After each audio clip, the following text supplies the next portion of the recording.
Putin must first stop the war in মস্কোতে শান্তি আলোচনার প্রস্তাব সরাসরি প্রত্যাখ্যান করলেন ইউক্রেনের প্রেসিডেন্ট ভ্লাদিমির জেলেনস্কি।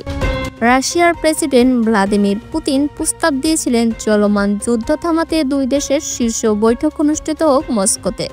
কিন্তু সেই প্রস্তাবের উত্তরে জেলেনস্কি দৃঢ় কণ্ঠে জানিয়ে দিলেন, যতদিন ইউক্রেনের মাটিতে রাশিয়ার অগ্রসর অব্যাহত থাকবে ততদিন তিনি মস্কোতে গিয়ে কোনো আলোচনায় বসবেন না। জেলেনস্কির অভিযোগ, পুতিন আসলে শান্তির মুখোশ পরে বিশ্বকে বিভ্রান্ত করছেন। মার্কিন প্রেসিডেন্ট ডোনাল্ড ট্রাম্পকেও দিয়েছেন মিথ্যা প্রতিশ্রুতি, কিন্তু বাস্তব দৃশ্য ভয়াবহ। ইউক্রেনের মাটিতে প্রতিদিনই ঝরছে নিরীহ মানুষের রক্ত, বিধ্বস্ত হচ্ছে গ্রাম, শহর আর স্কুলের মতো নিরীহ জায়গাগুলো। শিশুর কান্না, মায়ের আহাজারি আর বেদনাহত মানুষের আর্তনাদ ভরিয়ে তুলছে আকাশকে। অন্যদিকে ডোনাল্ড ট্রাম্পও স্বীকার করেছেন এই যুদ্ধ থামাতে তিনি ব্যর্থ।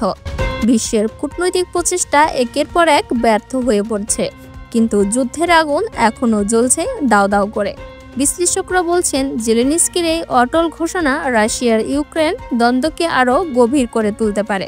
কারণ একদিকে রাশিয়া শান্তির দাবি করছেন আর অন্যদিকে ইউক্রেন বলছে অগ্রশাসন চলাকালে কোনো আলোচনায় বসা সম্ভব নয়। এখন গোটা বিশ্বের চোখ আবারও ঘুরে গেছে ইউক্রেন সংকটের দিকে।